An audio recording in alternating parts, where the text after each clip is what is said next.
Bonjour, you bodacious busybodies! Sugar Pants with another vicious video for your viewing validity.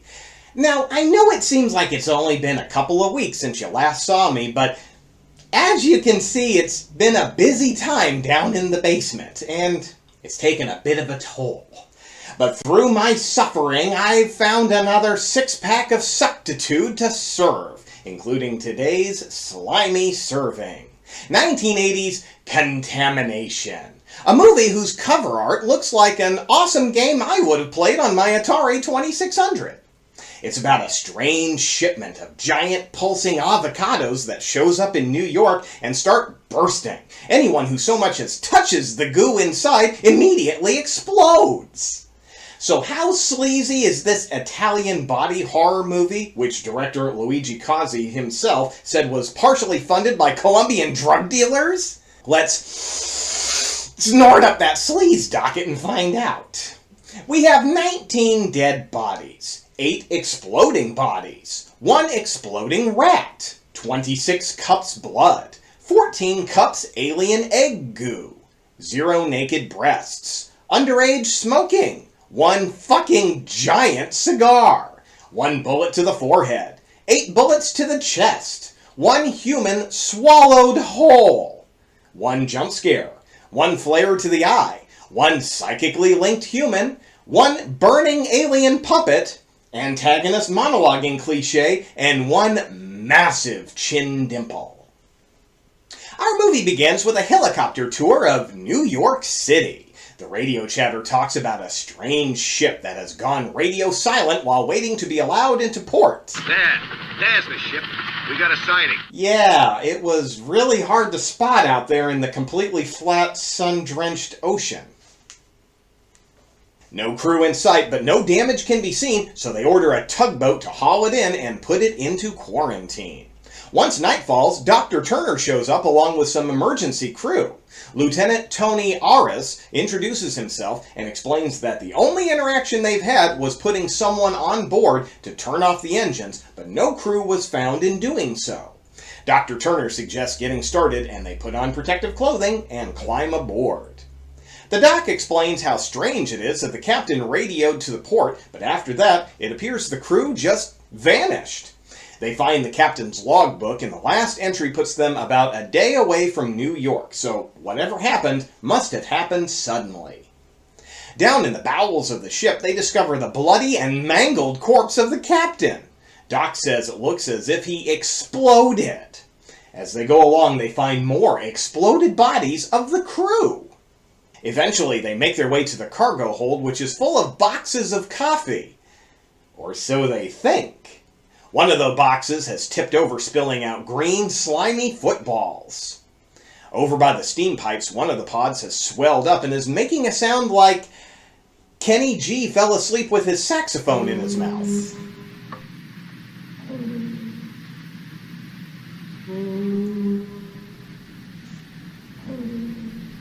One of the investigators picks up the ripe avocado and it explodes in his hand, sending green goo all over himself, the doc, and one other.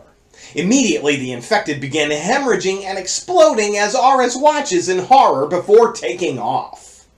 And today, 3M is a vibrant company combining innovation, effective risk management, and marketing. 3M!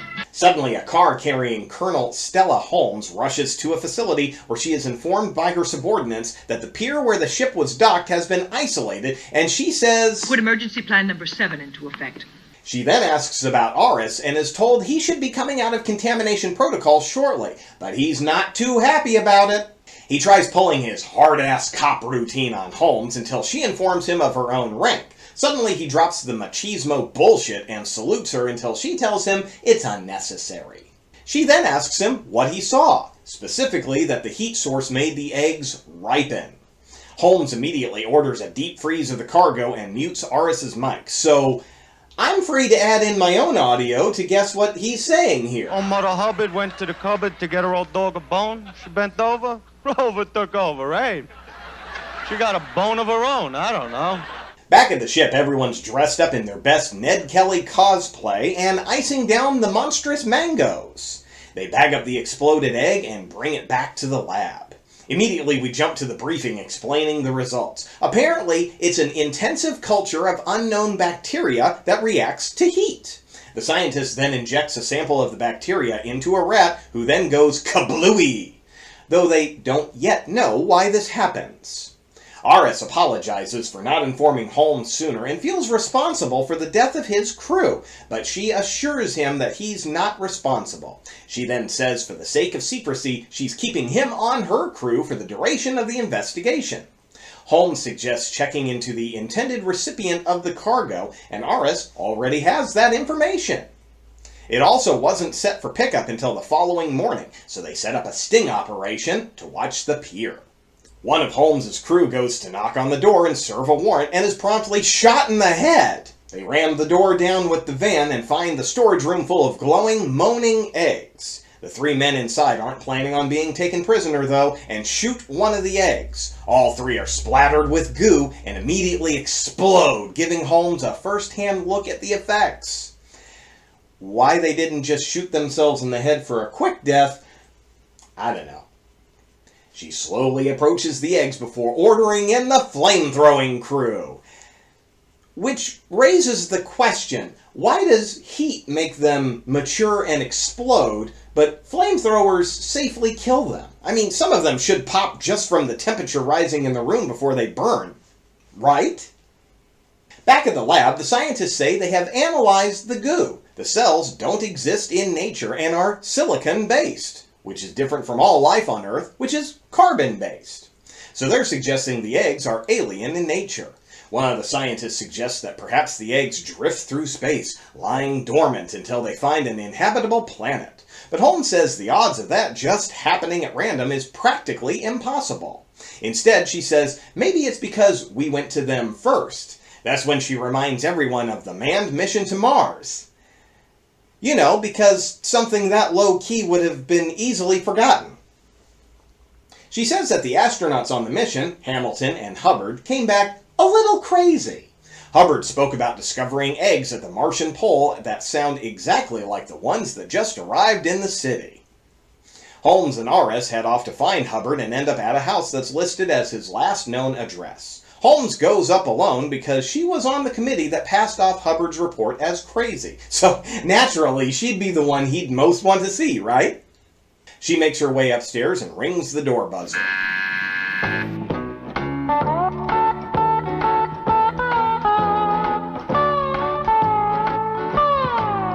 Well, oh my, Mitchell, what would your captain do if he knew you was hanging around, eating lunch with crooks and shooting up the town? Know you've been out there rounding up the syndicate, succeeding with the others thing.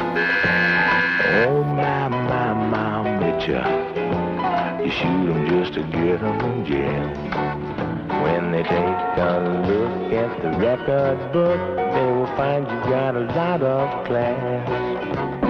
Catching the gang with the whole shebang, arresting painted ladies for a little grass. Oh my, Mr. Hubbard answers the door and Holmes introduces herself, and, as expected, Hubbard isn't exactly thrilled by his visitor. He reminds her that her commission kicked him off of the service. She responds by insulting his masculinity, suggesting he can't get an erection. Nice. She shows him his own sketches of the egg that he found on Mars, but he goes into denial that he even went on the mission thanks to how he was treated for telling the truth. Holmes says she believes him now and shows him some photographs of the eggs, which astonish Hubbard. Holmes says they found thousands of them on Earth and says Hubbard is the only one who can help them. We then get a flashback of the Martian mission. Hubbard and Hamilton landed at the polar ice cap and take a look around. That's when they found a cave that looks exactly like the fucking Wampa from Empire Strikes Back.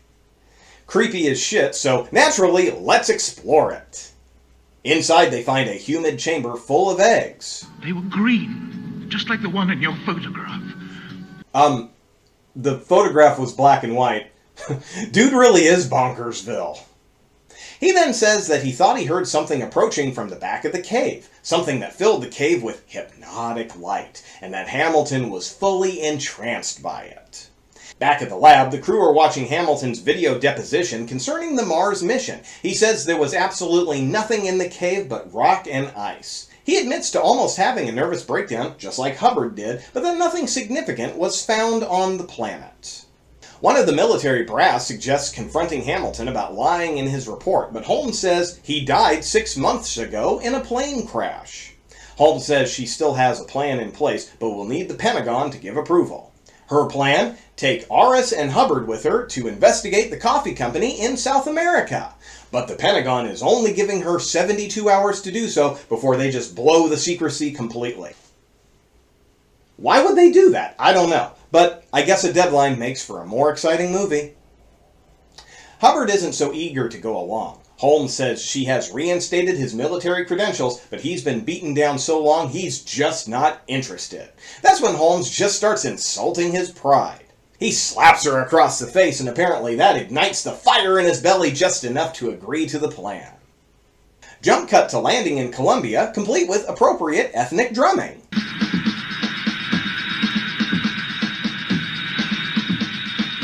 Our crew climbs into a skeevy-looking taxi and heads off while some long-haired rando watches and squints. The taxi stops in the middle of a parade, or celebration, or whatever, and our crew does their best to blend in, but they get another squinty gawker. At the marina, we see a woman who just might have inspired Robert Palmer's famous music video 5 or 6 years before it was made. This is Perla, and she's got all the intel on our group, including their hotel and room numbers. And she hands it to Hamilton? What a twist! Hamilton says Hubbard is the only one they haven't gotten to yet, but his time will come soon. He then suggests sending them a nice little welcome gift. Holmes is giving the details of the plan to the guys, including where the coffee factory is, and that the surrounding area she believes the eggs might be coming from. She also laments that they've lost a day of their precious 72-hour time limit to travel alone. Which is weird, considering the fastest direct flight from New York to Colombia is just over 2 hours long. I just checked a few airline websites for this. Hell, even if you wanted to go cheap and save $38 per passenger, the worst I saw was a 4-hour layover in D.C. And this is an emergency, so I'm assuming the Pentagon could bump 3 passengers to make room on the next flight out. I don't know, just do a random bag check with some planted drugs or toenail clippers. I just needs to check inside your asshole. They suggest meeting up in a half hour so they can get settled in and shower after their trip. No, the world's at risk of being wiped out by an alien bacteria, but that can wait while you scrub a few hours of airline seat off your asses.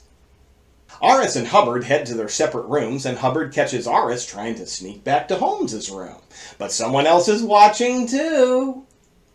Once the coast is clear, our mysterious camera operator heads towards Holmes's room. With key in hand, they make a convenient entry into the room. Holmes hears a noise and calls out. The prowler makes their escape, locking the bathroom door behind them and attaching the "No Moleste" sign on the outside door. Holmes steps out of the shower to find the door locked and a pulsing, glowing egg on the bathroom floor.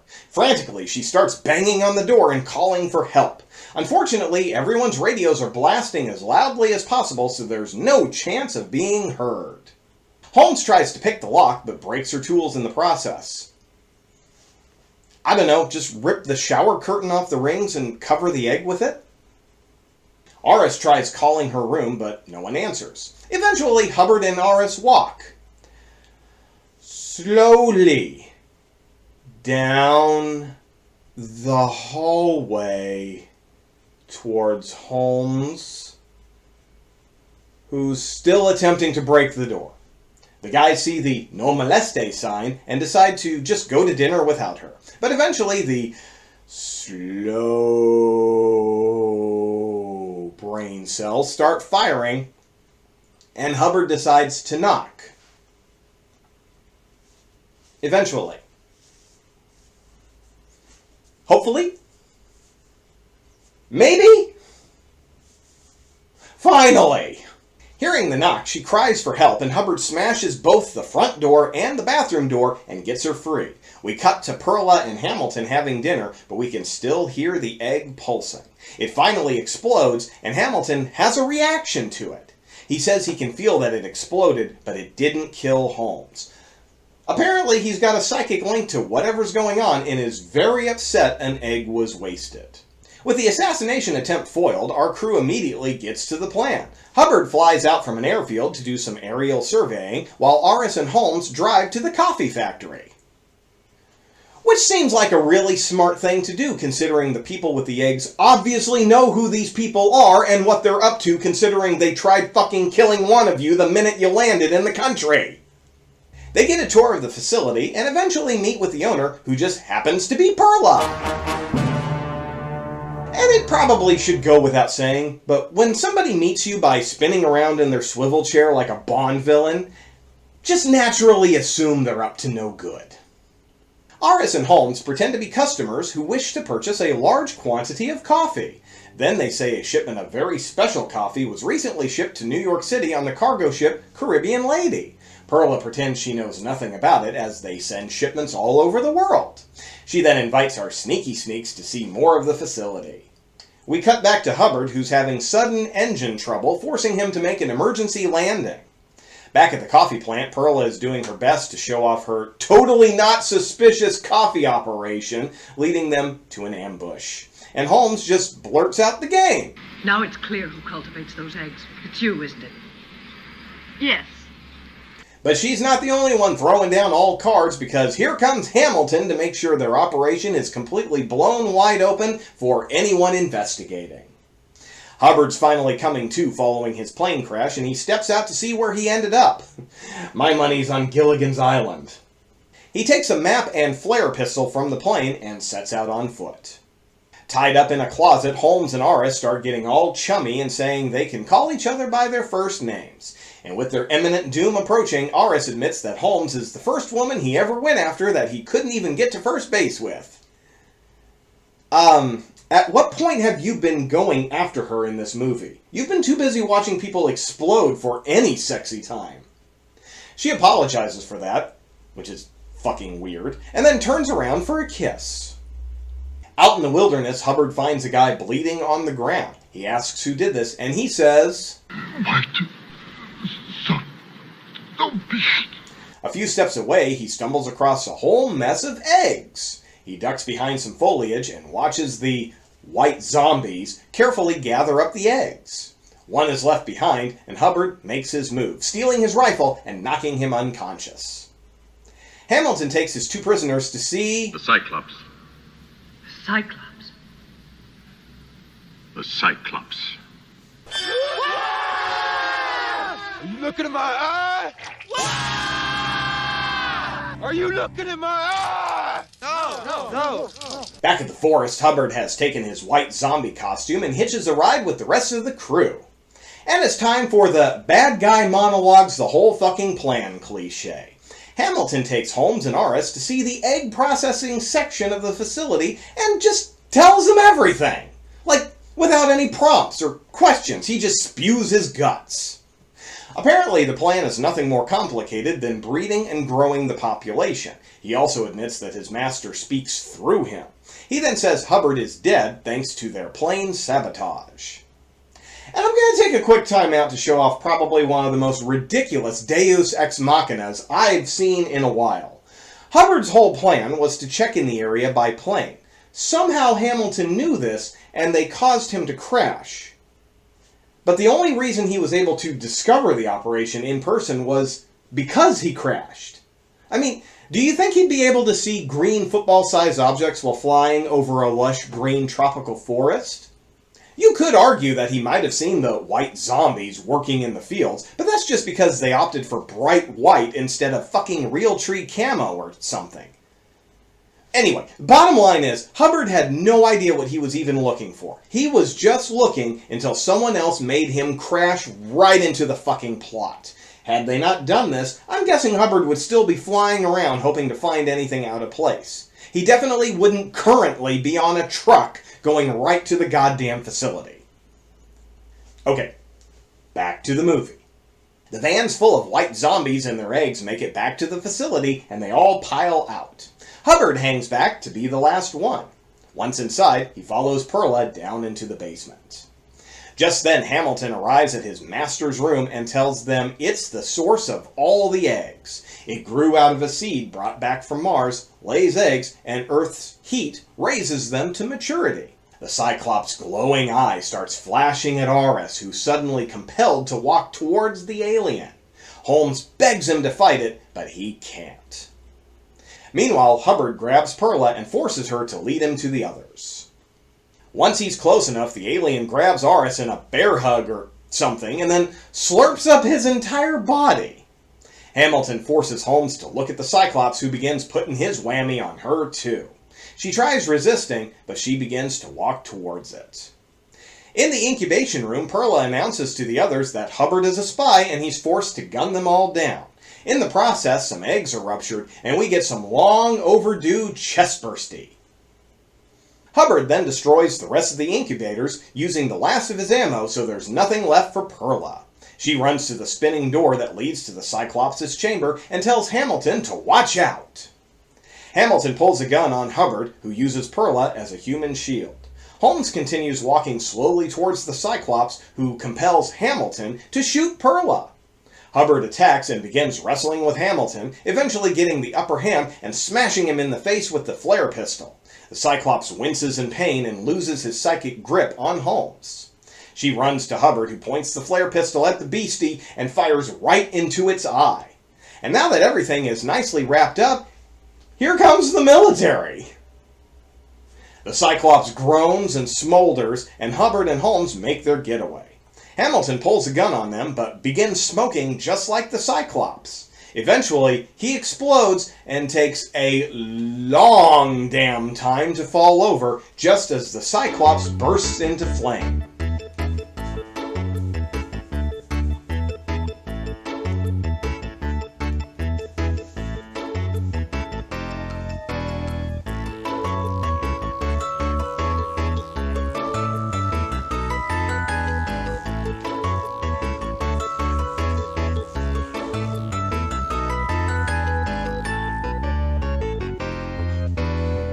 The facility workers are taken into custody, and our two remaining heroes reflect on their experiences and explain the psychic link between the Cyclops and Hamilton.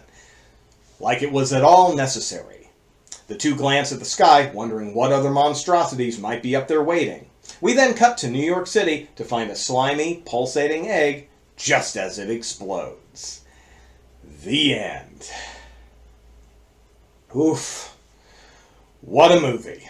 When the gore happens, it really happens. And when the gooey bits happen, they really happen. And when the filler happens, it fucking really happens. One of the questions I had at the end of this was, if the Cyclops was the source of all eggs and was down in the basement of the coffee factory, why did the white zombies have to gather the eggs from the fields? At first I thought maybe they were set out there to ripen, but then I remembered the incubation chambers. Then I remembered I watched this movie for exploding infected humans and am content that the movie delivered on that promise. Contamination was one of the many movies that came out to capitalize on the success of 1979's Alien. And it wasn't the only one. Tons of movies came out to satiate the movie-going public's desire to see gross, slimy extraterrestrials. Some did it better than others, but they all did their best to give the people what they wanted. Contamination was directed and co-written by Luigi Cozzi, whose other directing credits include Star Crash, Hercules, the one where Lou Ferrigno throws a fucking bear into outer space, The Adventures of Hercules, as well as Paganini Horror. MST3K fans will note that Cozzi co-wrote the deep-sea disaster Devilfish. Our special tonight is devilfish with satanic string beans and deep lucifered potatoes. Well, all this talk of special coffee has gotten me jonesing for a cup or two, and it just so happens my latest shipment of coffee pods have arrived. So until I greet you again, this is your old pal Sugar Pants. See you in your...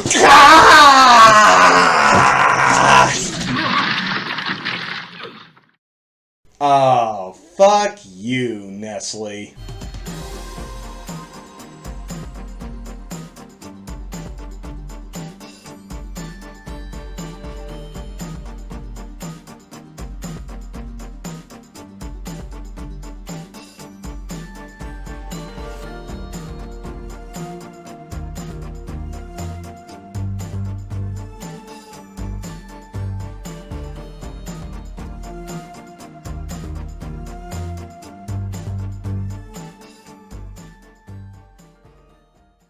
Oh, come on, Colonel. What is it you want to know? How many times a week I screw? If you're always in this condition, it's quite obvious you couldn't get it up, even if you used a crane.